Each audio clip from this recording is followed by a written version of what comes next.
on Twitter wants to know, what do you think of Ron Wlyson's gone? Look, I had my say about him, well, I'd say 3.5 years ago. The blood's in the water. And it's a funny thing, though. Here's what kills me. Burke goes to my bosses and says, I'm a bad guy because I said something vicious, I think the words were, about his coach. 2 weeks later, he fires him. Figure that one out, folks. All right, put up my beautiful kids.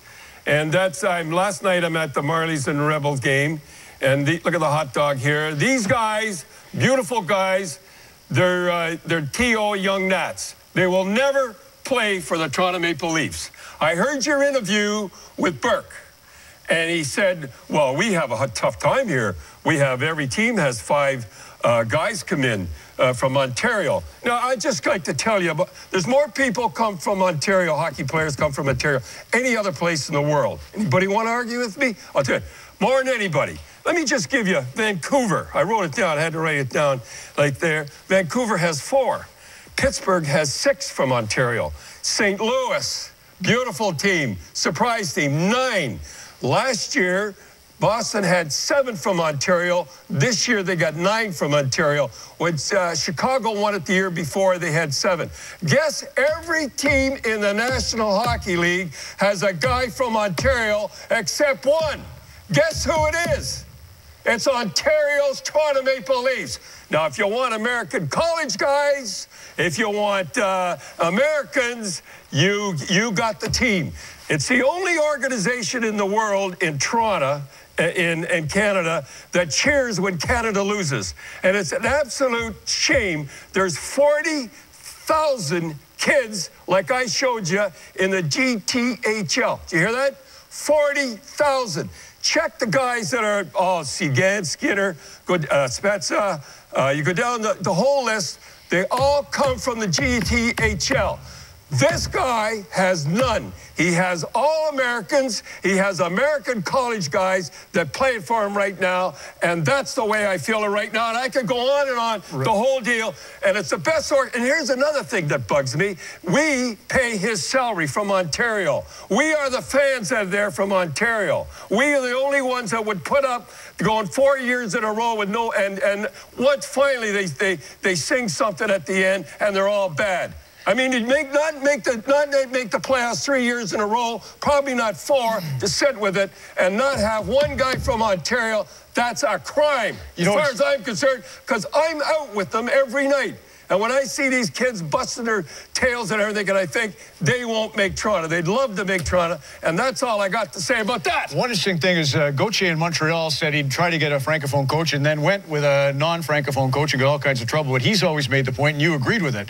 Might as well have some French Canadians on the team, but they don't. They actually could use some. Well, Minnesota, they say they try to get as many guys from Minnesota. Right. It goes, everybody in America, you have to laugh at the Americans down there, the announcers. If they have an American, or if they happen for that city, said it. I had my say now. One thing on Brian there about the Americans. Your friend Brian? If Detroit found Sweden, let's just say, and they were able to mine Sweden for a lot of great players, and they got ahead of the curve there. Actually, Cliff Fletcher, when he was in... what are you talking about? I'm just going to tell you something here. Well, tell me. Detroit had the Swedes. Cliff Fletcher had actually college guys when they won the Cup in '89 in Calgary. Come on, get with it. He has the American angle. You could understand why he may mine He's an American. So what? What? So what? That's an advantage to him. He knows that. Yeah, it's a great advantage. Wonderful advantage. Not making the playoffs 4 years in a row. True so far. Wonderful advantage. That's the way I feel about it. Hey, I say what I think. I'm not pussyfooting around like some guys. You know what I mean? I don't go on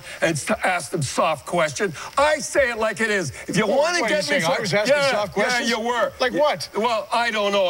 After the one question you asked, I didn't listen anymore. That's not a soft say it is. If he wants my job, if he wants to get me fired like he tried to do, get me fired, go behind my back with my bosses and try to get me fired. Not only that, he went to the governors and said it too. All right? Now, I don't care. You want to get me off? You want to take me on? 2 years ago, you said you were going to do something to me in the playoffs. Remember that? And I said, oh, Brian Burke, I'm shaking in my boots. I'm shaking right now. Do your best. Now, all right, give me the next question about Saskatchewan. Let me talk about Saskatchewan here, all right? Just sit there, okay? What? just don't forget the movie, though. We got all right, 90 seconds. All right. And we How got, much? 90 seconds. We got to. All right, I'll talk about another thing that bugs me about it, if you want to know. I kept quiet. I was going to say Saskatoon and everything like that because I didn't want it leaked out. I asked. Tough question. I know, but I thought I would be a good guy. I'll talk about Saskatoon. And who leaked it? The NHL leaked it out. The NHL leaked it out, and I'm trying to be a good guy. I thought I was going to. I'll talk about Saskatoon next week. I'm a little excited. Can I just say, this great chemistry you and I have is going to be tomorrow night on the CBC, The Wrath of Grapes. Please enjoy an excerpt from Don's big movie coming up. Everybody plays a fool. You said, well, that's a girl. So Dave's not coming back to the show. No, I guess they're bringing in a new guy. Who is he? What's his name? Ron McLean. I can't believe you haven't even met him and you just go live tonight. Only at the CBC. Help him along if you can. Be nice. Nice? What are you talking about? Be nice? I'm always nice. First time on national TV and he's got to get on there with you. Poor guy.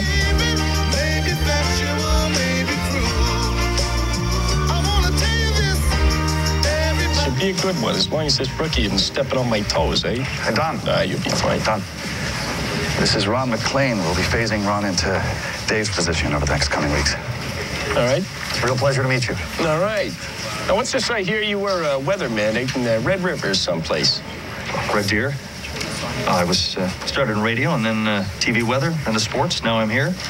That's why I was told you do it. You work your way up. Most of us don't get to start at the top. Now, that isn't a shot at me, is it? Well, you better be careful, kid. Jonathan Watton does Ron, and obviously Jared Keeso's already won it. Beautiful, isn't it great? And Sarah Mannanen plays Rose tomorrow night at 8 and Monday night at 8. Fantastic. All right, we lost a beautiful member of our hockey family.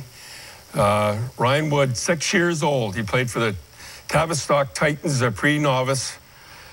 This was Ryan and his dad, Tim, went to a hockey game last Saturday, and on the way back, they were killed in a car accident.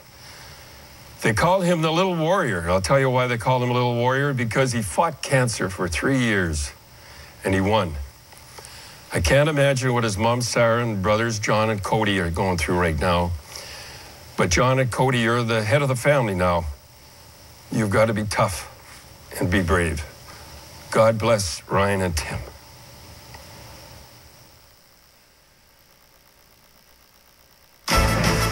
Coach's Corner on CBC.